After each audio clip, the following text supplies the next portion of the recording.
while I was on the verge of being deported this week, I had explained to the ICE agents that I had to be here for this UFC Noche card, so they let me off the hook. We're here for UFC Noche. The card is, it's it's good. It's good. It's solid. It's a slow starter.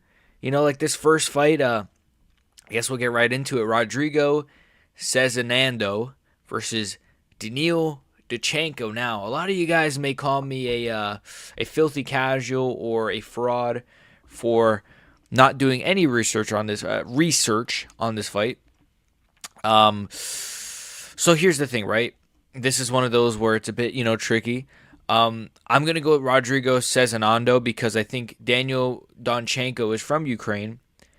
But, really, Ukraine is not really in the best shape right now. So, how much training is Daniel Donchenko going to be able to do when there's bombs going off? So, I just trust the Brazilian a little bit more. So, I'm going to go Rodrigo Cezinando via first-round sub.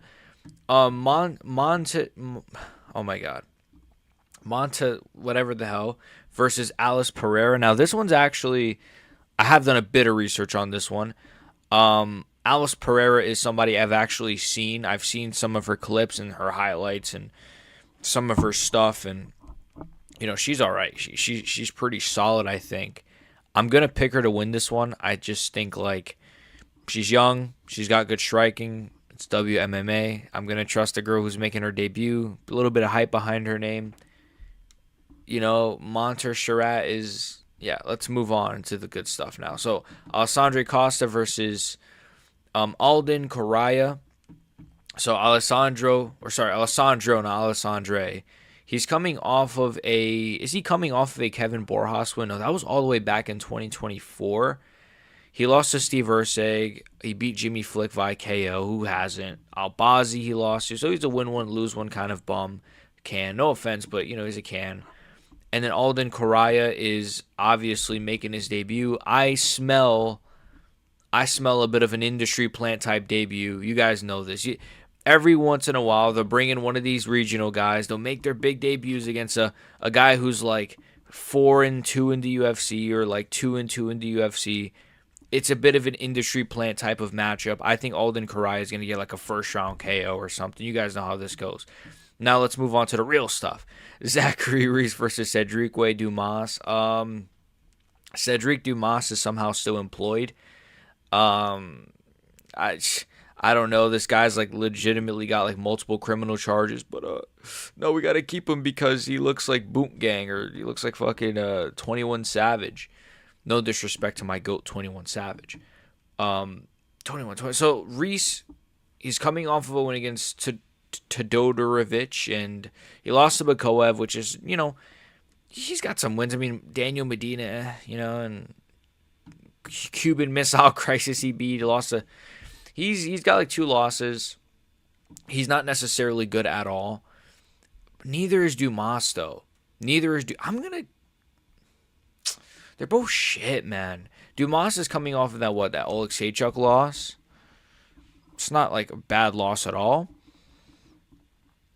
Could Dumas beat Zachary? I'm gonna trust Zachary Reese.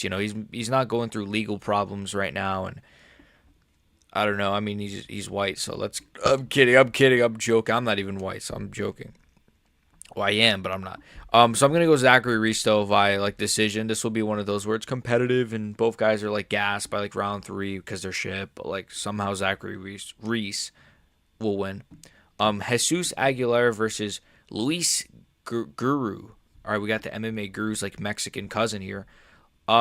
Jesus Aguilar, I always mix this guy up with Kyle Fernandez, but this guy's solid, right? He's coming off of a loss, but before that, he had a submission win over Nicol, and Nicol, why I say his name like that, and Mendonca, he lost. I don't fucking.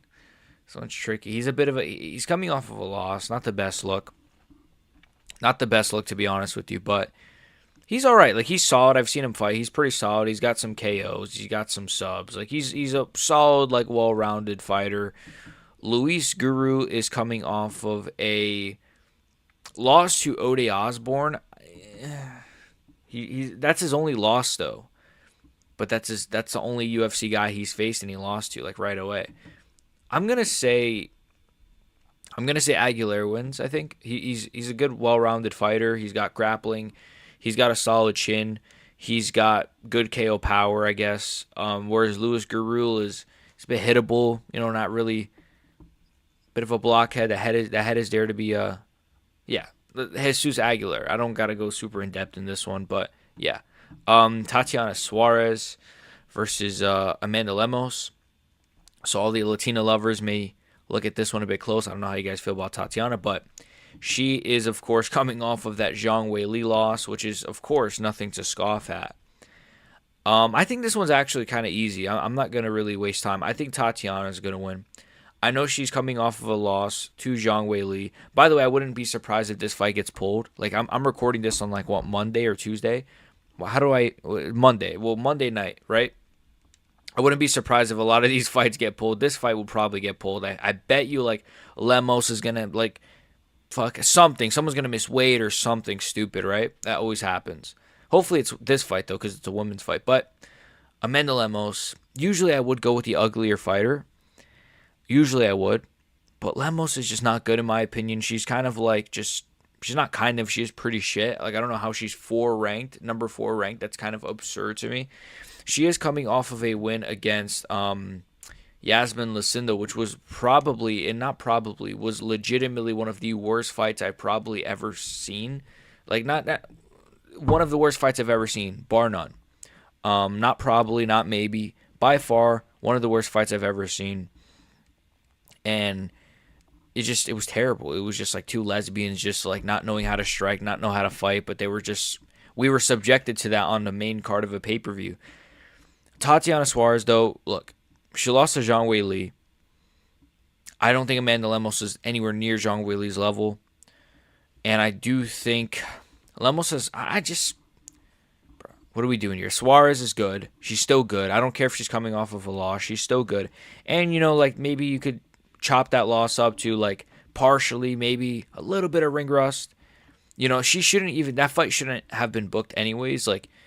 The fact that, she was on a big layoff and then they're here's Zhang Weili, the greatest, most skilled women's fighter of all time, is absurd. But now, she's going to face Lemos. I think she's going to beat Lemos. I'm going to say she kind of dominates her in the grappling a bit. I think she'll have a strength advantage. And I'm going to say, actually, she probably subs Amanda Lemos in, round maybe 2 or 1. Round. I'll say, an early round 2. I'll say she, has a good first round where she's kind of dominating with her wrestling, and then round 2 she'll get the sub in the early round. So yeah, hopefully, because I don't like Amanda Lemos whatsoever. Claudio Puelles versus Joaquim Silva. Again, this card is not amazing. I already said that at the beginning of this vid. Maybe they should just call ice on everybody on this. Anyways, Puelles versus Joaquim. Oh, so Joaquim Silva is coming off of a loss to Drakkar Klose. He beat Guida. There's a lot of this is the guy, Joaquim Silva. This is the guy that rocked the Arvid Sarukian. Holy shit. I was call me a casual. You guys are gonna say you're a casual for not knowing Joaquim Silva, but I swear I was who the fuck is Joaquim Silva? Now I'm looking at his record. I remember this guy. He did rock Arvid Sarukian, which is hilarious. Now, Claudio Puelles is coming off of a loss to Ferreira, which is not bad, and then Dan Hooker. So, Claudio Puelles has been, extremely inactive, it seems, because loss to Ferreira, split decision. I don't know, man. This is tricky because I guess Puelles is a bit younger, but I'm going to say Joaquim Silva. I'm going to say, a Joaquim Silva TKO, I think. He's got power. I think Puelles is very hittable, but he's also very, he just is not really good. He's just not really. He's young, maybe, so maybe he can improve, but I don't know. I just think, he doesn't really have good wrestling. He's got good jiu-jitsu, but, you saw in the Dan Hooker fight, bro. This guy's, you can't just fucking, what's his name, Kron Gracie Max, and expect that you're going to catch someone's ankle. No, you're shit. Learn how to throw a jab. Whereas the thing, Joaquim Silva is actually pretty solid. His losses are not terrible from what I saw. Again, I'm not a big Joaquim Silva fucking, I don't analyze his whole career. I'm not gonna pretend like I do, like I'm a super hardcore dude. If you don't remember Joaquim Silva's run back in 2021, like no, I don't. All right, sorry, I'm not a fucking. But I do think he's gonna win this one. I'm gonna say by KO. I don't think Claudio Puelles is. I don't think neither guy is good, but I'll say Joaquim Silva first round KO. Fuck it, right? Let's go double or nothing, right? What is it? Double or nothing? Well, you know what I mean. Jose Daniel Medina versus Dusko Todorovic. Now Daniel Medina is coming off of like 2 losses or 3 losses. Todorovic is the biggest egghead I've ever seen. Like this guy legitimately is the definition of an egghead. I'm not even trying. Like I like this guy. He seems like a nice guy and all, but wow, you can crack that head. So he's coming off of actually 3 losses. So Zachary Reese, Abdul Malik, and then CLD. And before that, he beat Wright via KO. Nuji Quang. This guy sucks. How is he still employed? No offense. How is he still employed? Jeez. How is he still employed? He's coming off of 3 losses, then a win, then another 2 losses. Jeez. Jose Daniel Medina, though, is coming off of losses to Ateba Guatier and Zachary Reese. So they have an opponent in common that they lost to.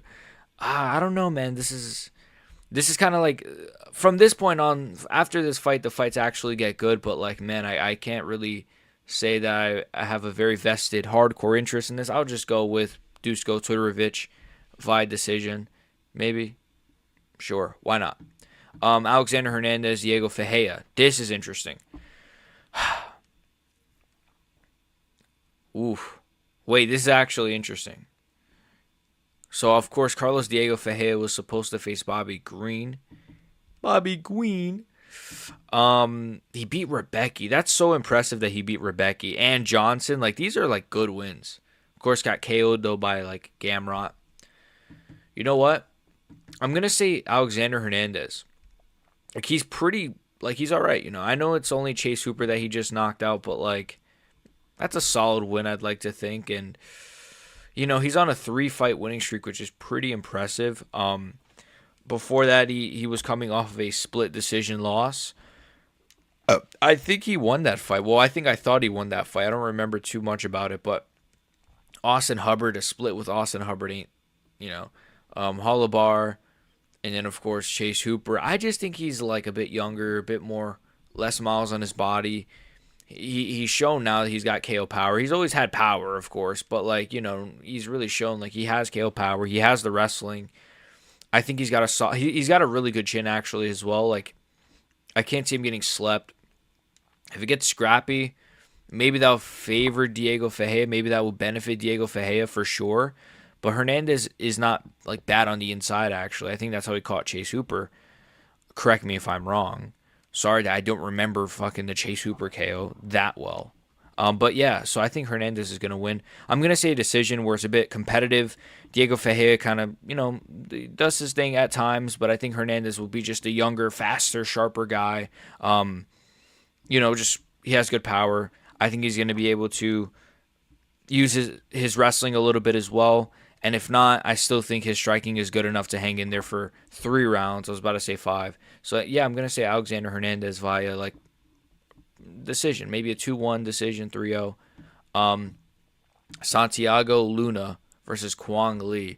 Okay, I thought we were getting into the good fights, but then you got Santiago Luna versus Quang Lee, eh? Hey, man, I don't know about this one. I mean, Santiago Luna is coming off of nothing. This is his debut. Quang Lee is, of course, coming off of a win. But I've seen the script. You guys know I know how this goes. Santiago Luna is making his debut. He's Mexican. This is a Mexican-themed card. The Mexican is going to win. This is on the main card. They've definitely got high hopes for this Santiago Luna guy. So he's going to KO Quang Lee in the first round, Mexican style. Now, Kelvin Gastelum versus Dustin Stoltzfus. I don't know, actually. This one is actually kind of tough because Stoltzfus, I never really rated him. I never thought he was, like, really good. He lost to Ruzaboyev. He beat Marc-Andre Barrios via KO, which was just crazy. I mean, his losses are not bad. Like Ruzaboyev, you know, Bruno Ferreira is a good loss to have, you know. Magomedov, I don't really rate Abus, but like obviously he's ranked. But then he's won a lot too, and like submitted by GM3. I don't know. I don't know, man. The thing that's giving me pause is I feel like he could use his wrestling on Gastelum. I really do think he could use his wrestling on Gastelum. I'm kind of thinking like, what if he just really like uses his wrestling on Gastelum? I don't know actually, man. Kelvin Gastelum is like, why is he still around? Why is Blood still around? I'll just go with Kelvin Gastelum. Safer pick, I think. A little bit safer. I liked how he looked in that third round against Joe Pyfer. He ate some of Joe Pyfer's best shots, which is really impressive. So obviously still has a phenomenal chin. I don't think Saltzfuss is going to KO him anyways. Or I don't think Saltzfuss like had a chance of KOing him anyways. Even if Gastelum just had a normal chin. I think his wrestling could be the issue, but it's not like his jiu-jitsu is super elite. I think Gastelum will be good enough to be able to, get up from the takedowns if he does get taken down, or just stuff them.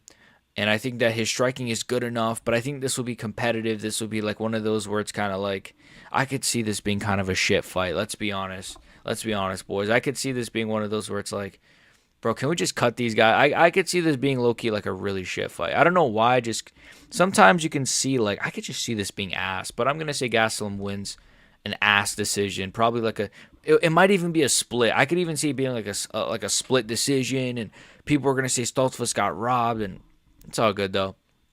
I'm going to say Gastelum just uses his very good Mexican boxing. Rafa Garcia, Jared Gordon. Easy one, in my opinion, Jared Gordon. Look, Rafa Garcia is like, he's Mexican and he's a Joe. No, he's coming off of that Vince Pichel fight was horrible, bro. Horrible. Dude, that Vince Pichel fight was dog shit, man. Like Vince Pichel had like a few solid shots, but like other than that fight was like really just, he looked so slow, Rafa Garcia. I actually think this is kind of a mismatch. Maybe I'm crazy in saying that. I low-key think this is a mismatch. I don't even know why this is being made.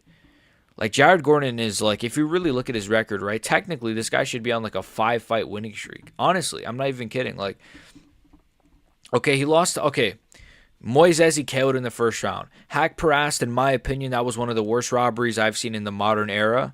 If you don't believe me, watch that fight. Maybe I have to rewatch it. I'm not sure, but I think the fight against Nasrat Haqparast, which, by the way, Haqparast seems to have like his last two fights have been robberies in my opinion, but nonetheless, well, Dagestan. No, he's not even Dagestan. I'm kidding. Relax. Jared Gordon versus Nasrat Haqparast. I remember that being a robbery, like a clear cut robbery, right? So I feel like my camera is kind of like, I remember that being a robbery. Then you have like Jared Gordon versus Madsen as well, like, Jared Gordon versus Bobby Green. So he KO'd Madsen. Then he had a split, which I thought he won. Then he KO'd Moises.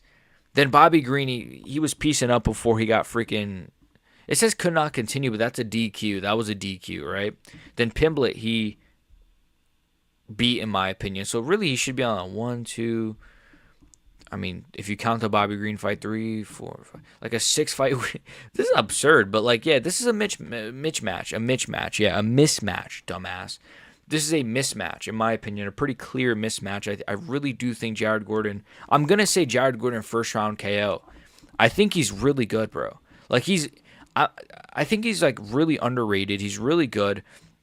Of course, he doesn't have the best personality. He's a bit of an unk. A lot of people assume he's like super old. He's not.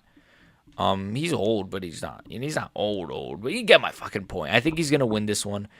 I really do think he's gonna KO Rafa Garcia. Like Rafa Garcia does have that Mexican unk chin, but like, dude, Jared Gordon has power. He does have power. He has weird power where like Jared Gordon is weirdly good. He is. He's weirdly good where it's like you maybe wouldn't expect him to be good. Oh, Jared Gordon, he's not. He is. He has power. He's got solid boxing. He's got a good chin. He's not really somebody who can just get easily subbed or taken down. Like, he's pretty good, man. So I think he's going to KO Rafa Garcia. I could see him just, like, lighting him up against the cage. Garcia's just going to be too slow, too old.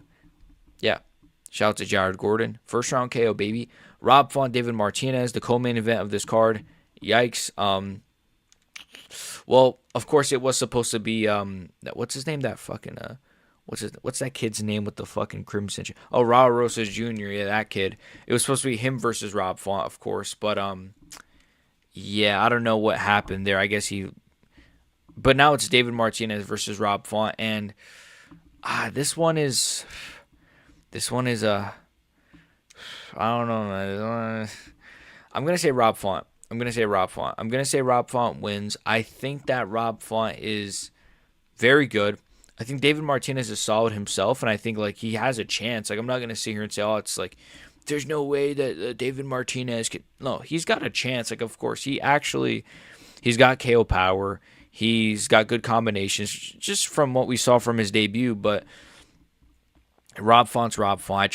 Look, at the end of the day, I'd rather be wrong picking Rob Font than wrong picking David Martinez. You know what I mean? Because if I pick Rob Font, he loses. Well, it's like, well, not a lot of people saw that coming. You know, if Rob Font just gets KO'd or starched or just destroyed.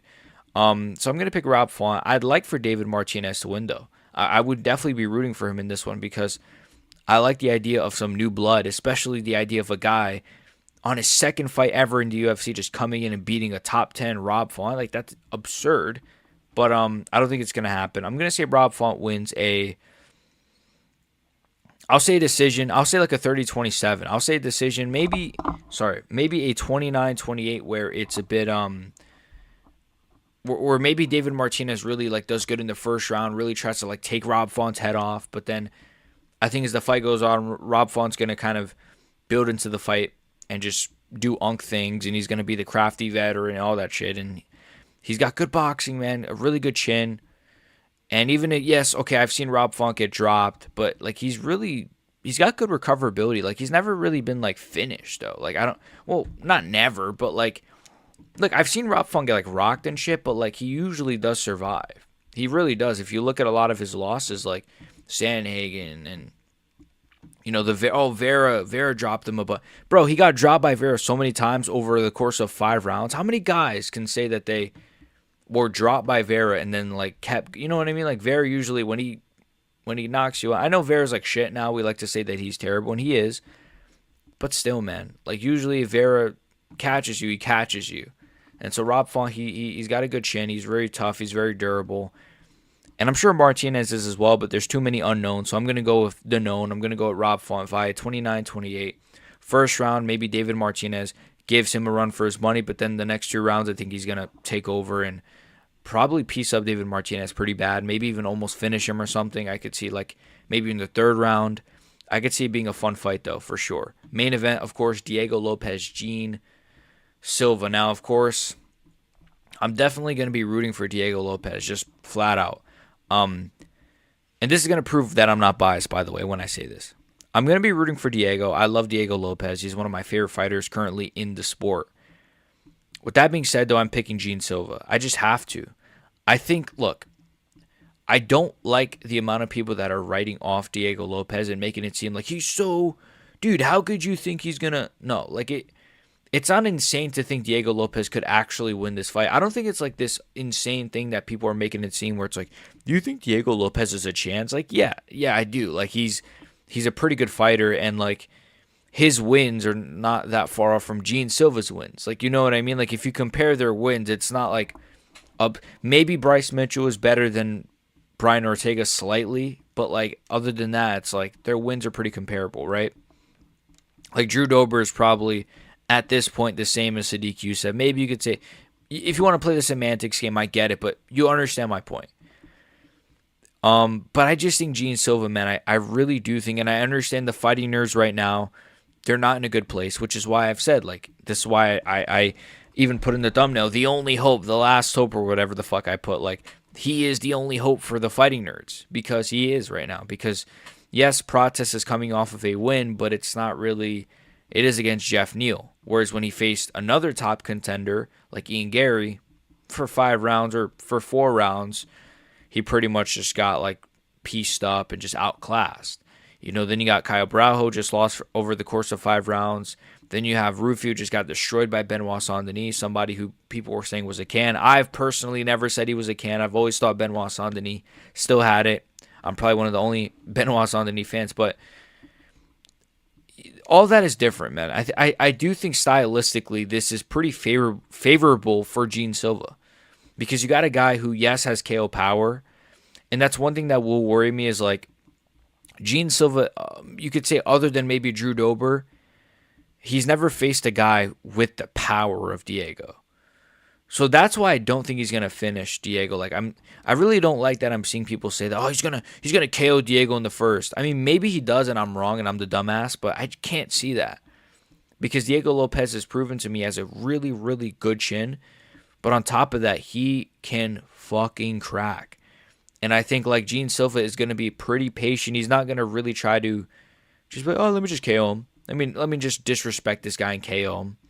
Like, I can't see Gene Silva just having that level of disrespect for Diego. And I really do think that he's going to respect the power. I don't think the jiu-jitsu is, like, super elite to where he's going to, like, not want to take him down. Or, if anything, I could see him initiating. There's a fucking hair in my mouth. I could see him initiating the takedowns. Because Diego Lopes doesn't really have good wrestling or takedowns. He has great jiu-jitsu, but not great wrestling at all. But I just think stylistically this is favorable for Gene Silva, because you have a guy who, yes, can crack, but he just doesn't move his head. He doesn't like roll with shots. He doesn't really like slip punches. Yes, could he improve on that in this fight? Sure, but like he's been in the UFC for like a few years, for a few fights at this point. He hasn't really shown those improvements. And even if he did improve on those things, it's still going to take time. It's going to take a few fights for it to really like. But of course he's going to be... He has a chance of coming into this fight as a better version. We'll probably see the best version of Diego Lopes, but we're also going to see the best version of Gene Silva, I believe. So, yeah, I just think styles make fights. Diego Lopes, he doesn't move his head, and Gene Silva actually just has absurd power and just really good timing and management and distance management and just precision. He's very precise. He likes to throw a lot of low kicks as well. That could be a big factor, the kicks. Diego Lopes stands very tall, very square almost, and I feel like he's almost just very open, which is going to leave himself just to be hit by low kicks, just to be hit by shots to the body, shots upstairs. It's just going to be one of those. I could see this being like almost an Ilya Josh Emmett fight. Maybe not that brutal, but I could see this being where Gene Silva for like almost 5 rounds just really just dominates Diego. Diego doesn't know what to do. He doesn't know how to adjust. I don't think and I'm going to say this, I don't think Diego Lopes is like a team or like his coaching or whatever. I don't think that camp or whatever they're called, his team, his gym, there you go. I don't think his gym is like really like good at all at like allowing their fighters or telling their fighters to make adjustments. Look at Alexa Grasso, right? She comes from the same gym, I believe. Like, in her last fight, she literally like was doing the same thing for 3 rounds. Her coaches weren't telling her to do anything different, weren't helping her at all. She was just going forward, getting kicked in the mouth over and over and over again. And, you know, Irene Aldana kind of fights the same way. Like that, the people from that gym, I believe it's Lobo Gym is what it's called. They all fight very like just Mexican style. Don't move their head, you know, even though there are a lot of Mexican fighters that do move their heads. Like Brandon Moreno, for example. But like they do fight that style where it's like they don't move their head. They kind of just walk forward and just try to throw big shots. And if they catch you, they catch you. If they don't, well, then they'll just never adjust. And I just think you can't do that against Gene Silva. When Gene Silva has so many ways to beat you, he's so dynamic. He always finds that chin on his opponents for the most part. I think he's gonna win this one. The only thing that gives me pause is, well, 2 things that give me pause. Pause on pause. The 2 things that gave me kind of like a bit pause is like Diego Lopes's power, and of course Gene Silva's never been in a 5-round fight. I do think the power could be a factor. I could even see Diego having some moments where he tags Gene Silva with like a left hook, and Gene Silva maybe backs up a bit, and maybe it's one of those. But I don't know. I just think Gene Silva is like really, he's good, man. He can move. He's got good timing, good precision. He's fast, like he can move. And I just think like, you know, this is one of those where I trust Gene Silva more. I understand the fighting nerds kind of lost all their aura. And as for the cardio thing, like I don't know. Ilya Topuria, before the Josh Emmett fight, never had a 5-round fight. Then he shows over 5 rounds that he has cardio. Usually, like, these guys, they're training for 5 rounds. Usually these guys have 5-round cardio. So, yeah, I do think Gene Silva's going to win. I think he's going to be using the kicks, using some elbows even. I could see some nasty elbows, maybe some clinch work as well. I think, like, Diego could have the strength advantage. I mean, both these guys are low-key, like, weight bullies, right? Because both of these guys have fought at lightweight, I believe. I believe Diego has. I know Gene definitely has. Yeah, Diego has, actually. So both of these guys really are a bit weight bullies and are pretty big for featherweight. But, yeah, I think this is going to be one of those where Gene Silva just kind of dominates, outclasses, outschools Diego. So unless Diego Lopes makes vast improvements, I just can't trust him. Now, if he goes into this fight and he's slipping punches like Ilya and he's ripping the body and blah, blah, blah, and he's cutting angles, sure. But, like, I've watched this guy fight for so many fights, and he just doesn't do that. He just doesn't do that. So he's not going to change that, I don't think. And even if he makes some improvements, it's not going to be enough. I think Gene Silva is going to win this one via, I'm going to say like a 49-48, maybe a 50-45. Maybe he just pretty comfortably just dominates for 5 rounds. That'd be crazy, but I can see it. This is one of those where I can see it. So that's what I got for you guys today. I got to get out of here because I hear Ice knocking on my door. So make sure you guys like, comment, share, sub, become a member down below. Let me know your predictions down below. Your mom's a hoe. No, I'm just kidding. She's a very, very, very lovely woman. There you go. Peace.